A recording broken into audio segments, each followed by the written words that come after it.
السلام علیکم ورحمۃ اللہ وبرکاتہ۔ الحمد للہ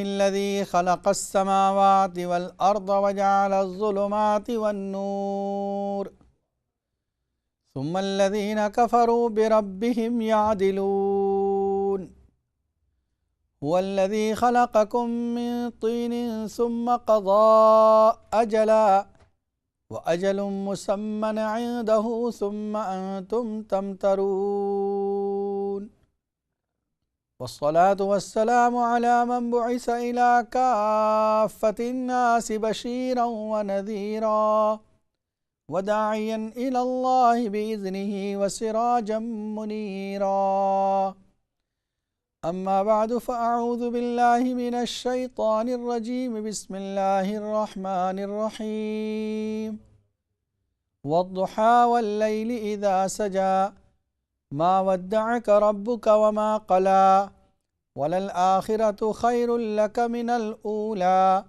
ولسوف يعطيك ربك فترضى ألم يجدك يتيما فآوى ووجدك ضالا فهدى ووجدك عائلا فأغنى فأما اليتيم فلا تقهر وأما السائل فلا تنهر وأما بنعمة ربك فحدث صدق اللہ العظیم۔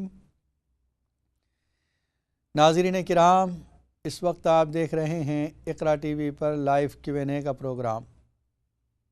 مفتی محمد اشفاق آپ کی خدمت میں حاضر ہیں، اور جیسا کہ آپ حضرات بخوبی جانتے ہیں کہ اس پروگرام کے 2 حصے ہوتے ہیں۔ پہلے حصے میں کسی موضوع پر گفتگو ہوتی ہے، اور اس کے بعد دوسرے حصے میں آپ کے لیے لائیو کالوں کا سلسلہ جاری کیا جاتا ہے۔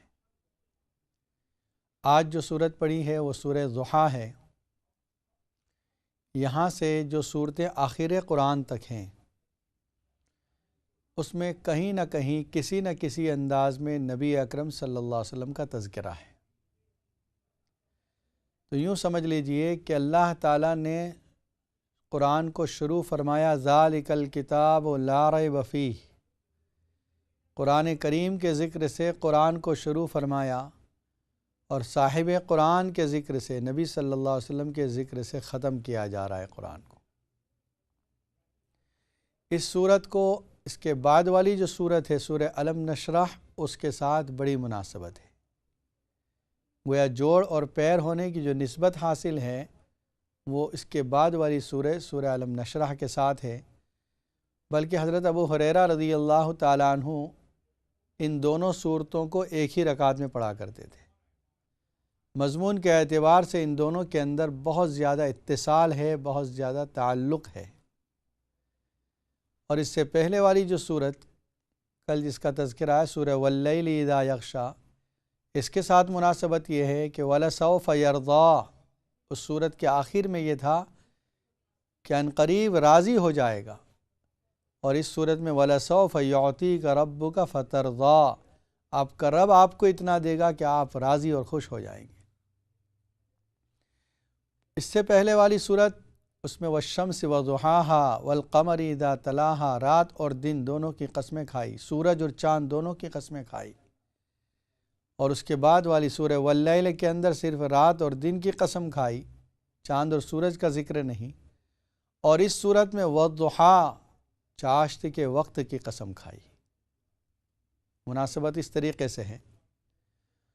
اور کل یہ بتلایا تھا سورہ واللیل کے آخر کا حصہ کل جو رہ گیا تھا، جس میں اللہ تعالیٰ ارشاد فرماتے ہیں وَسَيُجَنَّبُهَا الْأَتْقَى الَّذِي يُؤْتِي مَالَهُ يَتَزَكَّى۔ یہ بھی بتایا تھا کل کہ یہ سورہ ابو بکر صدیق ہے، یہ حضرت ابو بکر کا تذکرہ ہے۔ اس میں یہ آیا وَسَيُجَنَّبُهَا الْأَتْقَى، اس جہنم سے جس کا تذکرہ اوپر آیا لا يَصْلَاهَا إِلَّا الْأَشْقَى الَّذِي كَذَّبَ وَتَوَلَّى، اس جہنم سے دور رہے گا وہ شخص جو متقی ہے۔ اتقا کہتے ہیں بہت زیادہ تقوی والا، پرہیزگار، اللہ کا خوف جس کے دل میں بسا ہوا ہے، متقی۔ اور اس متقی کی صفات ذکر کی جا رہی ہے، الذی یؤتی مالہ یتزکا، جو اپنے مال کو خرچ کر رہا ہے، دے رہا ہے، کیوں؟ دل کی صفائی کے لیے، دل صاف ہو رہا ہے اس کا۔ حضرت ابوبکر صدیق رضی اللہ تعالی عنہ غلاموں کو خریدتے تھے اور آزاد کرتے تھے۔ ایسے 7 مسلمانوں کو حضرت ابوبکر صدیق نے، جن پر مشرکین ظلم و ستم کے پہاڑ توڑ رہے تھے، ان 7 مسلمانوں کو بڑی قیمت دے کر خریدا اور آزاد کیا۔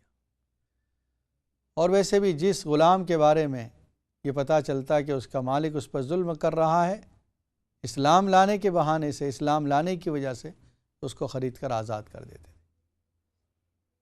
ان میں ضعفاء، کمزور ہوتے تھے غلام۔ ایک مرتبہ ان کے والد ابن ابو قحافہ نے کہا کہ اگر تم کو کچھ غلام خرید کے آزادی کرنے تو ذرا مضبوط قسم کے غلام خرید کے آزاد کرو، تاکہ تمہارے موالے ایسے لوگ ہوں کہ کبھی تمہارے وقت ضرورت کام بھی آ سکے۔ حضرت ابوبکر صدیق رضی اللہ تعالیٰ عنہ نے عرض کیا، ابا جان، میں ان کو اپنے مقصد کے لیے آزاد ہی نہیں کرتا، میں تو اللہ کو راضی کرنے کے لیے خرچ کر رہا ہوں۔ یہ وہی حضرت ابوبکر صدیق ہیں کہ جس وقت ان کی بیٹی حضرت عائشہ صدیقہ رضی اللہ تعالیٰ عنہ ام المؤمنین پر تہمت لگائی گئی، اور وہ 3 صحابی جو اس پروپیگنڈے کے اندر شامل ہو گئے تھے، ان میں سے ایک مصطح رضی اللہ تعالیٰ عنہ بھی تھے، جو حضرت ابوبکر کے رشتہ دار ہوتے ہیں، اور غریب ہونے کی وجہ سے حضرت ابوبکر ان کی فائنینشل مدد کیا کرتے تھے۔ جب یہ واقعہ ہوا تو اس کے بعد قسم کھا لی، آئندہ مصطح کو کچھ نہیں دوں گا۔ بڑے صدمے کی بات ہے، بیٹی پر تہمت لگائی جا رہی ہے، اور اس پروپیگنڈے میں یہ شخص جس کو ہماری مدد مل رہی ہے، ہماری ایڈ اور ہماری ہیلپ مل رہی ہے فائنینشلی، وہ ہماری بیٹی کے اوپر یہ کر رہا ہے، کیچڑ اچھال رہا ہے۔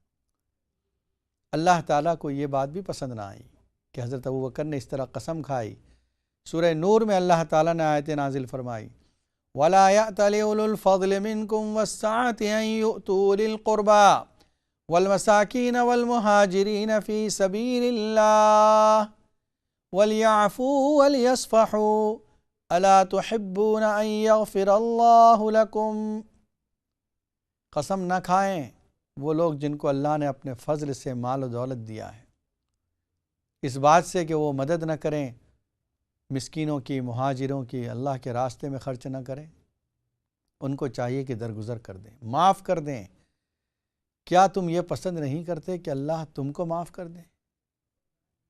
جس وقت آیت نازل ہوئی، حضرت ابوبکر صدیق رضی اللہ تعالیٰ عنہ نے قسم کا کفارہ دے دیا اور فرمایا، واللہ انی احب ان یغفر اللہ لی، میں پسند کرتا ہوں کہ اللہ مجھے معاف کر دے۔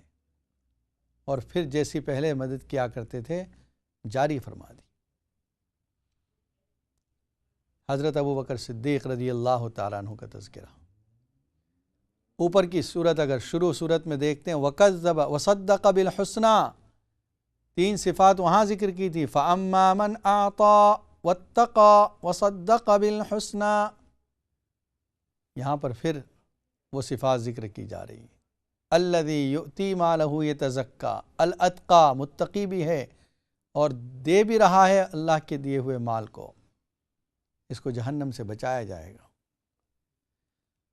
وَمَا لِأَحَدٍ عِندَهُ مِن نِعْمَةٍ تُجْزَى، اور اس کا کوئی احسان نہیں ہے جس کو یہ آزاد کر رہا ہے، کہ وہ غلام جن کو حضرت ابوبکر صدیق آزاد کر رہے ہیں، ان غلاموں نے حضرت ابوبکر پر اس سے پہلے کوئی احسان نہیں کیا ہے جس کی وجہ سے وہ آزاد کر رہے ہیں۔ إِلَّا ابْتِغَاءَ وَجْهِ رَبِّهِ الْأَعْلَى، صرف اللہ تبارک و تعالیٰ کی رضامندی کے لیے آزادی مال خرچ کر رہے ہیں اور آزاد کر رہے ہیں۔ وَلَسَوْفَ يَرْضَى، اور ان قریب وہ راضی ہو جائیں گے، اللہ ان کو ایسا بدلہ دے گا، ایسا بدلہ دے گا کہ خوش ہو جائیں گے۔ حضرت ابوبکر صدیق کا تذکرہ کہ اللہ ان کو اتنا دے گا کہ وہ راضی ہو جائیں گے، اس صورت میں آپ صلی اللہ علیہ وسلم کو اللہ فرماتے ہیں، وَلَسَوْفَ يُعْطِيكَ رَبُّكَ فَتَرْضَىٰ، آپ کا رب آپ کو اتنا دے گا کہ آپ خوش ہو جائیں گے۔ یہ دونوں کے درمیان ربط۔ سورہ والضحیٰ جو ہے، اس میں اللہ تعالیٰ نے 2 قسمیں کھائی، ایک چاشت کے وقت کی قسم اور ایک رات کی تاریکی کی قسم۔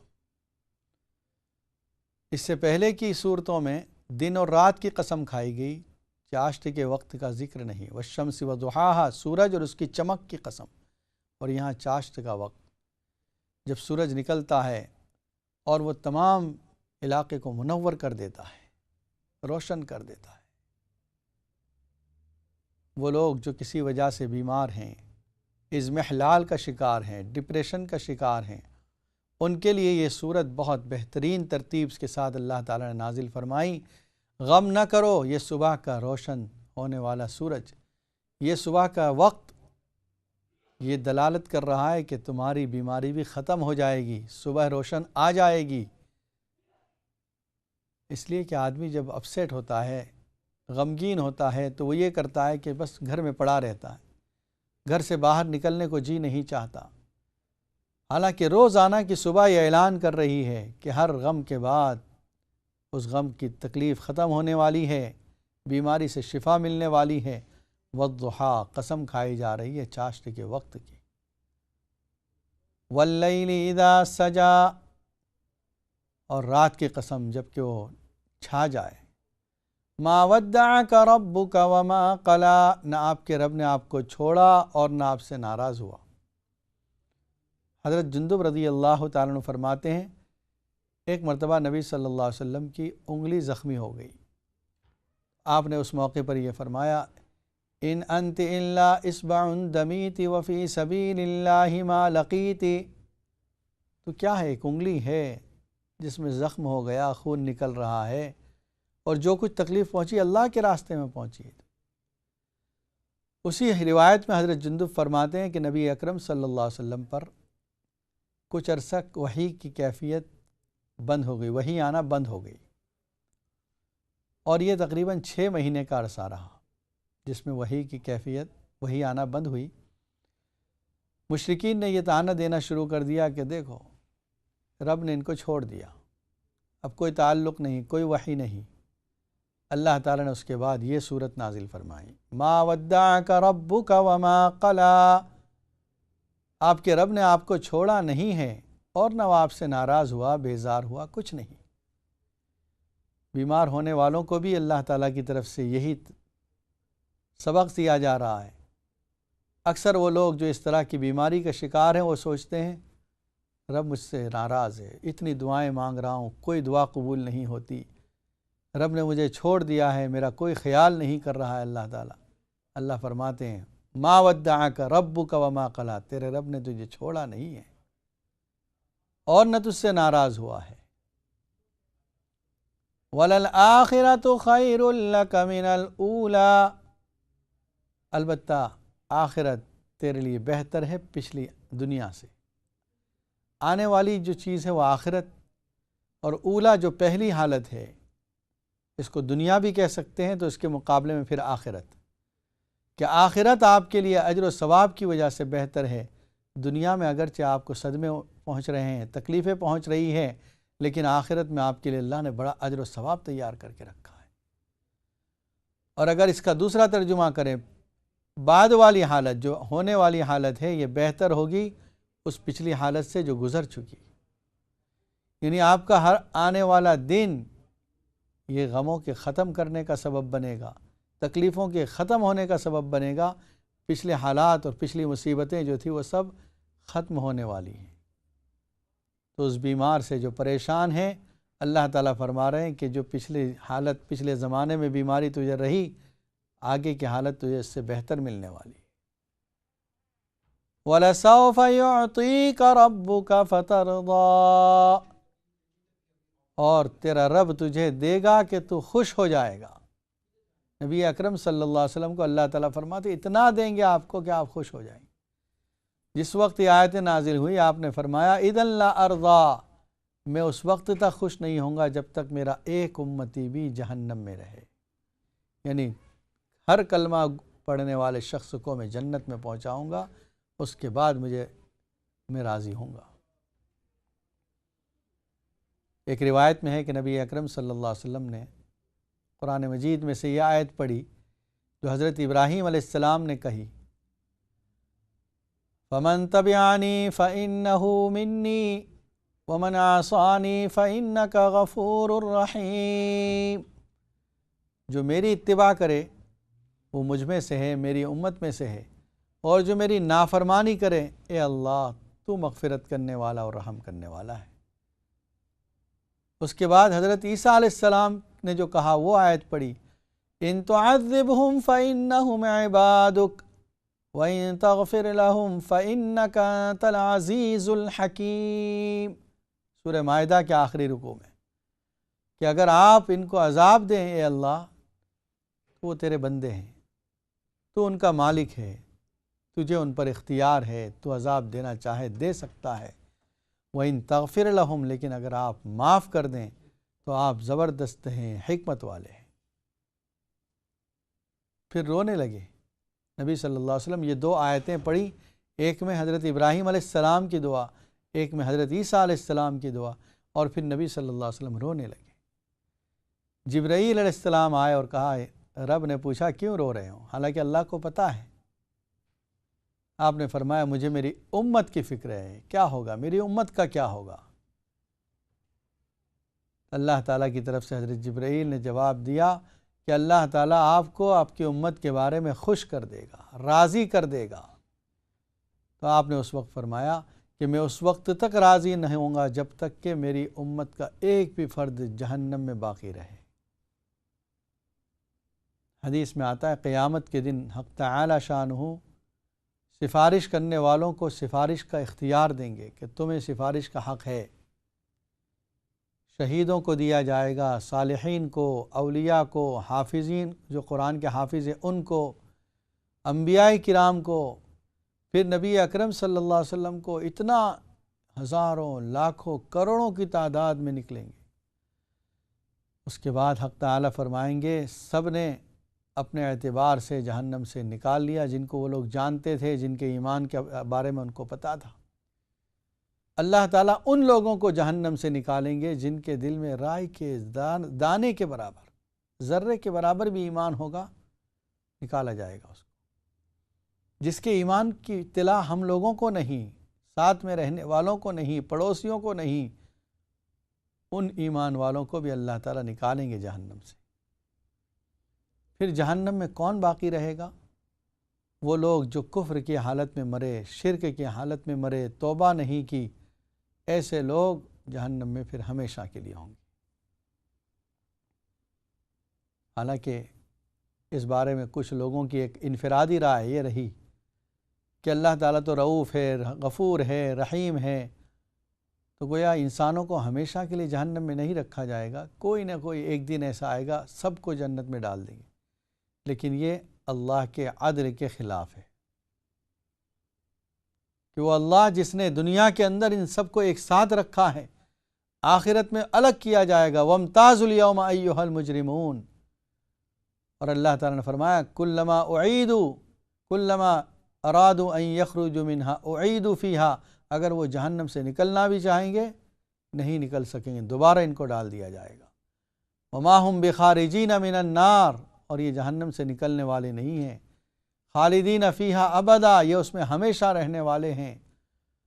علیہم نار مؤصدہ، ان پر آگ بند کر دی جائے گی، جس طرح ایک ڈھکن ہوتا ہے کسی جگہ کا، تو کہتے ہیں آگ پر آگ کا ایسا ڈھکن لگا دیں گے گویا بند ہو گیا، پیک۔ تو اس لیے اس قول کو جمہور علماء نے رد کر دیا ہے کہ اس کی کوئی حیثیت نہیں، اور ایسا کبھی ہونے والا نہیں کہ کفر و شرک پر مرنے والے بھی جنت میں چلے جائیں، یہ کبھی نہیں ہوگا۔ ان اللہ لا یغفر ان یشرک بہ ویغفر ما دون ذلک لمن یشاء، اللہ تعالیٰ معاف نہیں کرے گا اس بات کو کہ اس کے ساتھ کسی کو شریک ٹھہرایا جائے، پارٹنر قرار دیا جائے اللہ کے ساتھ، اس کے علاوہ گناہوں کو معاف کر دیں گے، لیکن شرک و کفر کی بخشش نہیں۔ والذین کفروا وکذبوا بآیاتنا اولئک اصحاب النار ہم فیہا خالدون، جنہوں نے کفر کیا، ہماری آیات کو جھٹلایا، وہ جہنمی ہیں، ہمیشہ ہمیشہ اس میں رہیں گے۔ بلکہ کئی جگہوں پر خالدین فیہا ابدا، تو اور زیادہ تاکید ہو گئی، خالدین کے معنی ہمیشہ رہنے والے، اس کے اندر ہمیشہ رہیں گے، اور ابدا اور زیادہ تاکید ہو گئی، فار ایور، ہمیشہ کے لیے رہیں گے۔ اردو میں جب اس کا ترجمہ کیا جاتا ہے تو کہتے ہیں جہنم میں ہمیشہ ہمیشہ رہیں گے، ڈبل ہوتا ہے تاکید کے ساتھ۔ تو اللہ تعالیٰ نے آپ کے بارے میں فرمایا وَلَسَوْفَ يُعْطِيكَ رَبُّكَ فَتَرْضَىٰ۔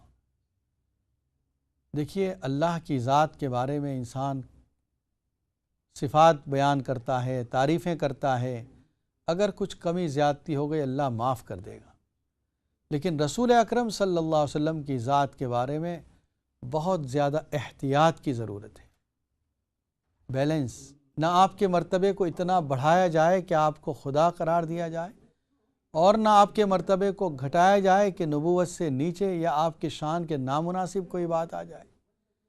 بہت مشکل، بہت احتیاط کے ساتھ آگے کی آیتیں، اس لیے کہ نبی صلی اللہ علیہ وسلم کو اللہ تعالیٰ یہ بات فرما رہے ہیں الم یجدک یتیما فآوا، کیا ہم نے آپ کو یتیم نہیں پایا تھا کہ ہم ٹھکانہ دیا؟ اللہ تعالیٰ نے آپ کو یتیم پایا۔ نبی اکرم صلی اللہ علیہ وسلم ابھی اپنی والدہ کے پیٹ میں تھے اور ان کے والد عبداللہ کا انتقال ہو گیا تھا، پیدا ہی اس حال میں ہوئے کہ یتیم ہیں۔ اللہ تعالیٰ نے ٹھکانہ دیا، دادا نے پرورش کی، دادا انتقال کے وقت اپنے بیٹے ابو طالب کو کہہ کر گئے، انہوں نے کفالت کی، پرورش کی اور سپورٹ کیا، اگرچہ ایمان نہیں لائے لیکن مضبوط سپورٹر بنے رہے۔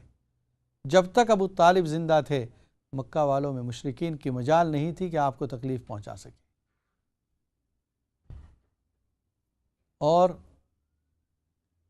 یہ ٹھکانہ دینا اللہ تعالیٰ کی طرف سے تھا۔ فآوا، اور آگے فرمایا وَوَجَدَكَ ضَالًّا فَهَدَىٰ، آپ بے خبر تھے، آپ کو اللہ نے راستہ دکھایا۔